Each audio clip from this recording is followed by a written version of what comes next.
এখানে একটা foot over bridge বানিয়ে দিতে পারে না? এই জন্মে তো আর রাস্তা পার হওয়া যাবে না রে বাবা। পারতো, তবে ব্রিজের টাকা দিয়ে তো মনা ভাইরে মিষ্টির দোকান বানায় দেওয়া হয়েছে। সরকারের কাজ কি ফুটওভার ব্রিজের টাকা দিয়ে মনা ভাইকে মিষ্টির দোকান বানিয়ে দিয়া? সরকার তো বানাই দে নাই, বানাই দিছেন আপনি, আপনারা। মানে এর উত্তর আপনার মিষ্টির প্যাকেটের ভিতরে। আসেন।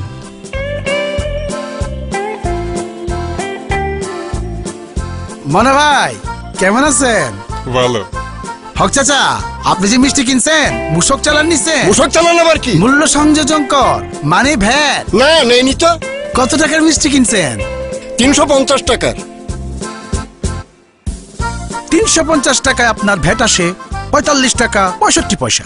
এই টাকাটা যাওয়ার কথা ছিল সরকারি কোষাগারে, কিন্তু আপনি ভ্যাট চালান না নেওয়ায় টাকাটা গেল মনা ভাইয়ের পকেটে। এভাবে প্রতিদিন যদি আপনার মতো 100 জন হক চাচা ভ্যাট চালান না নেন, তাহলে মনা ভাইয়ের পকেটে দিনে যায় 4565 টাকা, মাসে 1,36,950 টাকা, আর বছরে 16,43,400 টাকা। মনা ভাই দোকান দিয়েছে 3 বছর। ভ্যাট ফাঁকি দেওয়ার কারণে এই 3 বছরে মনা ভাইয়ের পকেটে গেছে প্রায় 50 লক্ষ টাকা। এই টাকা দিয়ে মনা ভাই আরো 3টা মিষ্টির দোকান দিচ্ছেন। অথচ এই টাকা দিয়ে সরকার 2টা ফুটওভার ব্রিজ বানাতে পারত। একটা দিয়ে আপনি ওই পারে যাইতেন, আরেকটা দিয়ে আপনি এই পারে আসতেন, মনে যা চাইতো। এইবার বুঝছেন তো ফুটওভার ব্রিজের টাকা দিয়া আপনারা কেমনি মিষ্টির দোকান বানাই দিছেন। আসুন একটু সচেতন হই, যে কোনো সেবা বা পণ্য ক্রয় করার সময় মূসক বা ভ্যাট চালানটা খেয়াল করে নিই।